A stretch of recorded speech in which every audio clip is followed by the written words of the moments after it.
Ladies and gentlemen, welcome back to the channel, and today we're going to recap everything that I missed yesterday. Yes, I know this is a very late match reaction, nearly a whole 24 hours late, but nonetheless, I want to cover everything that happened in Celtic's win at Fir Park yesterday. Motherwell 0, Celtic 3.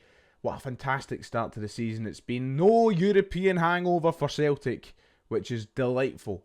And I know I sound hungover right now, but I promise I'm not. I've got the cold. I promise. No hangover for this, man.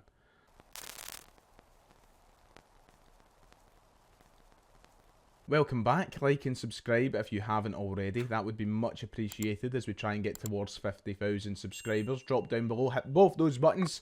It's absolutely free. You can become a channel member if you like as well. Yeah, we're finally going to get into this match reaction today. If you're wondering where I was last night, I was on commentary duties for ICW, which means that I was knackered by the time I got in. I was planning on doing a live stream. You may have seen that posted, but I was honestly done in because I think I've picked up something. Hence the croaky voice and the very demotivated look on my face. So we'll try and get through this video without dying on you. That would be handy, wouldn't it? Motherwell 0, Celtic 3. That was the full-time score at Fir Park yesterday. Brendan Rodgers named a very different looking Celtic side for that game heading to Fir Park. In a game where we had to win to, once again, go top of the table and leapfrog Aberdeen. But just to continue on what has been a near-perfect start to the league campaign, I think if we went there yesterday and showed any sort of sluggishness, people would have been asking the same questions that they asked after Dortmund. And despite a fantastic result midweek at Atlanta, you know what our fans are like sometimes. We're very, very picky in what we expect of our side. But a 3-0 win, another clean sheet, top of the league, you can't really complain about it. It wasn't a classic by any stretch. It was quite a brutal game to watch at times, to be quite honest. And Motherwell certainly had their chances in the opening 45. But listen, Celtic done what they had to do, and even with that changed side, they were still well on top and showed no signs of slowing down. I was really impressed from what I've seen, especially with the amount of changes Celtic made going into the game. We'll do the usual, go through first and second half. A couple of questionable refereeing decisions, to say the least, that I guess we'll get on to as the review goes on. But aye, look, listen, it's sent us in a good position heading into the midweek game and then the Scottish Cup semi-final next weekend. You know, we're flying at the minute, so not a lot of complaints to take away from yesterday. I think if you're finding much to complain about, once again, you're being very pernickety. But I was generally pleased from what I seen. Got to see the first half. Second half, I had to tune in and out of because I was away at the asylum. Sounds like I was in a loony bin. But, you know, I was there and I kind of tuned in and out of what happened. But I feel I can talk about it now, which is nice. It's been a weird day not doing this match reaction.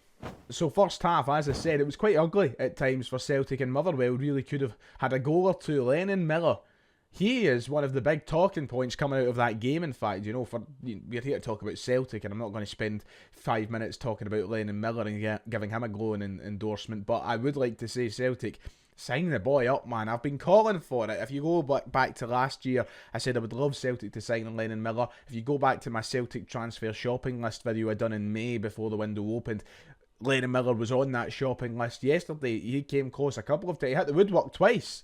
And both are fantastic efforts as well. I think he is going to be one of Scotland's biggest and best players for the next decade. But, I mean, a lot of people obviously bringing up that note of, would it be career suicide for him to come to Celtic? It's a completely different topic of conversation altogether, but I really like Lennon Miller. He could have had a couple of goals early in the game. Celtic kind of got away with it. Motherwell were taking the game to us. They didn't sit in and camp initially in the game. They wanted something from us. They thought they could maybe take advantage of us the same way maybe Ross County did at Dingwall a couple of weeks ago. Get a penalty, just getting the ball into the box and forcing big decisions and forcing clearances. That was straight from the first whistle. I mean, I remember the first attack of the game was them going forward and sending a ball across the box. And here, listen, if there was a Motherwell player at a better place at a better time, it could have been someone on the receiving end of the cross and making it 1-0. But the ball just went into the other side of the park. Celtic got away with one. And it showed straight away that Motherwell were willing to go to their ground yesterday welcome Celtic and offer them a challenge. And we've been used to that, to be fair, haven't we? Motherwell is famously one of the games where we have struggled at times. We've had to wait to the last minutes of the game to get results. And yesterday, I think Motherwell were feeling they could do that again and push Celtic to the very edge. But listen, it's a completely different Celtic at the minute, isn't it? We're seeing one of the best starts to a season that we've enjoyed as a Celtic supporter, and we were making sure that was going to be the case yesterday. Celtic quickly got a grip of themselves. They quickly found themselves playing the football they're used to, despite all those changes, and we were 1-0 up through Luke McCowan's strike, who I think is the big talking point from yesterday's game. I said a couple of moments ago I wasn't willing to give a glowing endorsement of over 5 minutes for Lennon Miller, but I certainly would be willing to do so for our own Luke McCowan, who is really growing into the Celtic shirt, isn't he? And when he was signed on deadline day, or roughly, was it deadline day he came in, or was it the day before? I think it was deadline day. When he came in anyway, I was away on holiday and I looked at my phone and I remember thinking, oh, we've actually signed him. I wonder how this will go. How much football will Luke McCowan get? And I think very quickly he's proven to Brendan Rodgers, he's proven to the squad, and he's proven to us as Celtic supporters he's where he belongs. He deserves as many minutes as he's given and more.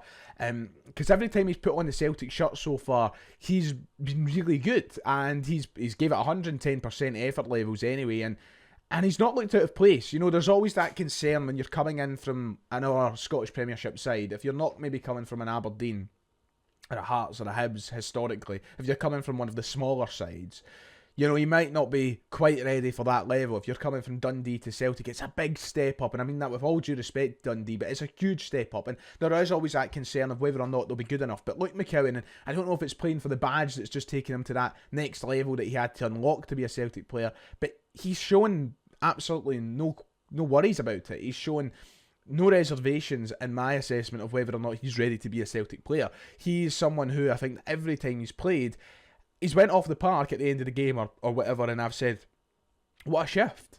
I've not got any negatives about Luke McCowan's Celtic career so far, so he has handled that step up brilliantly, and yesterday's just another goal so far in what has been a really fun start for him. He's living the dream, man.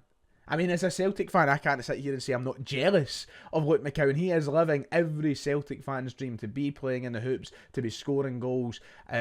He was picked over the captain yesterday for reasons that were later explained by Brendan Rodgers. And a lot of people maybe raised their eyebrows at that. But as soon as he scored that goal and the way that he was playing, he was playing some beautiful passes as well, Luke McCowan. That's the thing. And he's just someone who I think that brings a little bit of the know-how from what you need in the Scottish Premiership to this Celtic side. And maybe when you bring over players, a foreign export, whether it's an Arnott Engels or if you're going back in other years with Olivier and Chams and, I don't know, Matt O'Reilly's even, just players who haven't, I'm just picking central midfielders, God knows why Olivier and Cham was the first one that came to my mind, but, you know, maybe sometimes they've struggled at points. I remember when Matt O'Reilly had got his first pre-season out the way, and remember he struggled, there was a big barren run from. And people were maybe saying, oh, maybe it's the physicality of Scotland, maybe it's the... Luke McCowan brings that know-how. You know, he brings that into the team because he's played here, he's brought up here, and he has it around him. And I've never been one for the whole, you know, if he knows the club, if he knows the city. I used to do my nutting when people said about Lenny. Oh, he knows the city. Who cares if he knows the city? But Luke McCowan, he knows the league. And I think that when he plays against Motherwell and plays against all these other sides, he's done it. He's done it for years. And he's handling it really, really well. I'm a big fan of him. He's really... Listen, I was more than happy to see him sign for Celtic. A lot of people initially looked at it as maybe a last resort and a downgrade option from other midfielders that we maybe wanted to sign. But he's come in and he's looked upper echelon for us. So he deserves every bit of respect. Cracking goal yesterday from outside the area. I love seeing that. End wokeness now. End passing it into the net. I love a shot from outside the box. And Luke McCowan, he's shown he can do that. Not for the first time. I love him.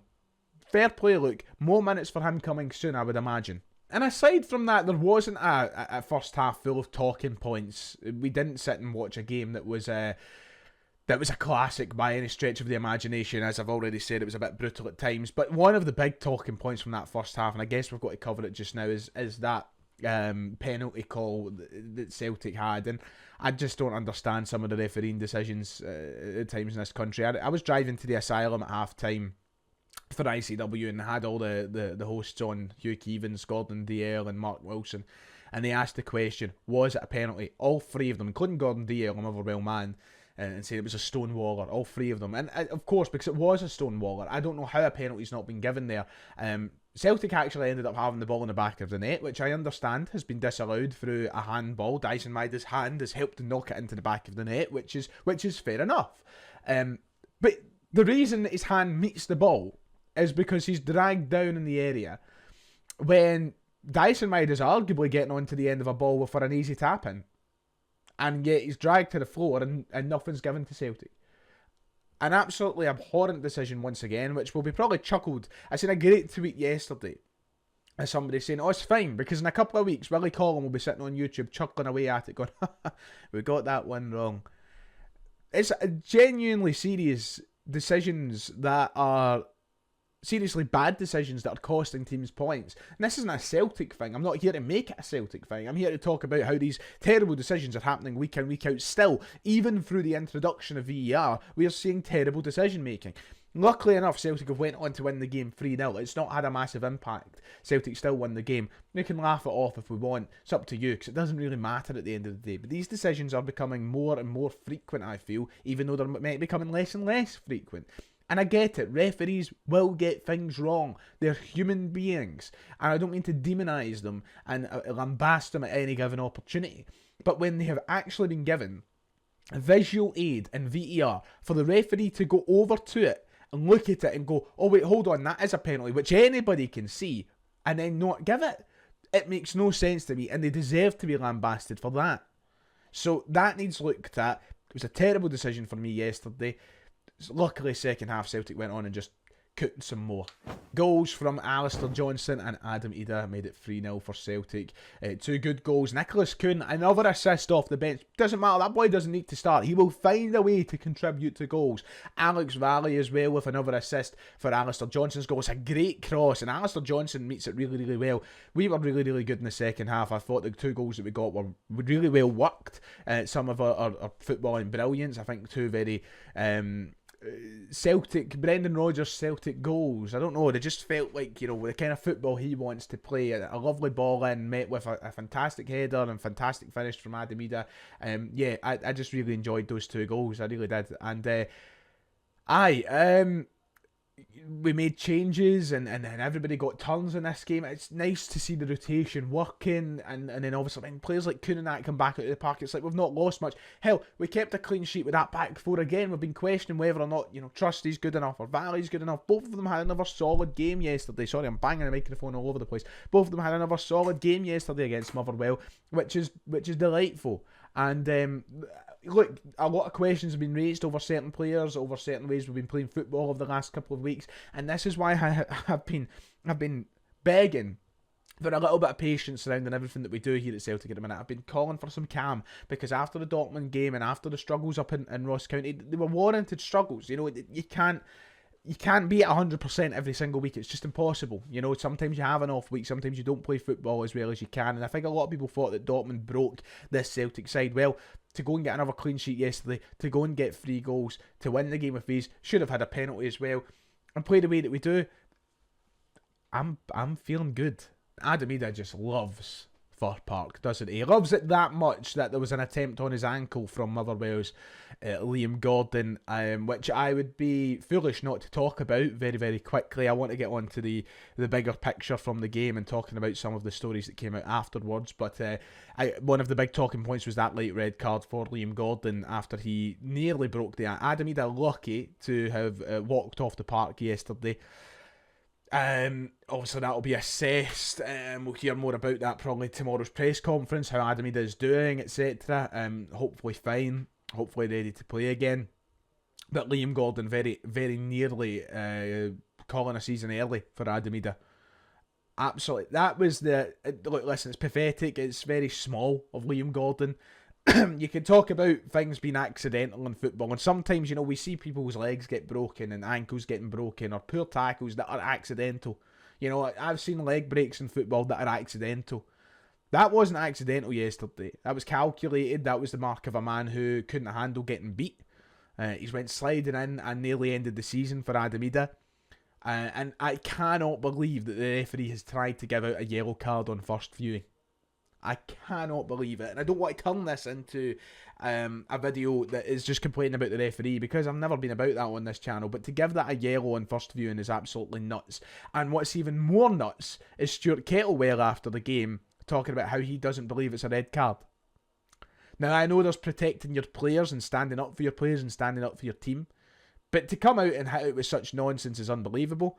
It's a straight red every day of the week. They're talking about potential appeals. I think Marvin Bartley was out saying it would be a waste of money to appeal it to the club. True. It's an absolute shocker from Liam Gordon. Pathetic. Embarrassing, I would say. Especially in the 93rd minute of the game. He's peace. So yeah, it was a great result for Celtic. Fantastic win. And we move on to focus on Wednesday's game against Dundee at Celtic Park, which we'll preview tomorrow on the channel. As for that game, will we see Callum McGregor back? Well, we don't know. There was obviously questions. Oh my God, McGregor dropped. Johnson's captain. Blah, blah, blah. And listen, by the way, while we're at it, Johnson, another fantastic showing as captain for Celtic yesterday. I think he's really shown that if McGregor was to retire or move on or whatever not, he would be a great option to be Celtic's next captain. Brendan Rodgers did give us an update. He said that he just felt a little bit in as a doctor yesterday. He's obviously played so many games, so many minutes, and we don't want to take the risk of that. So hence why he misses out today. I believe the adductor is in the thigh area of the leg, so McGregor feeling a little bit of tightness in there or whatnot and decided not to risk it. Probably a good idea with the likes of Leipzig coming up next week, Scottish Cup semi-final at the weekend. Yeah, I really wouldn't want to see McGregor miss any of those games. And we obviously seen Arne Engels as well rested for yesterday's game. He didn't play, and that was just purely down to rotation. Brendan Rodgers said this, that he's told all the players that they have a role to play. Don't ever think it's about the 11, because with how we work and the number of games we have, the energy we have to put in, they all know they have a big contribution to make. We were able to rest Arne, who's come in as a young player and played so many games. The distance he's covered midweek in Atlanta was huge. I'm obviously very grateful for the club getting in the players that allow us to do that. So a rest for Arne Engels, which allowed obviously McCowan, Bernardo and Hatate to play together yesterday, which I think they took their opportunity well. So yeah, great result, great performances, another winning up the road. Bring on Dundee. I need a drink. So that's it for today's delayed match reaction. If you have enjoyed, please make sure to hit like and subscribe. We'll be live on the channel probably tomorrow to preview Dundee and have a conversation about everything that's going on at the minute. So tune into that then. Thank you for watching today. Enjoy the rest of your Monday. And God bless. I'll see you all next time.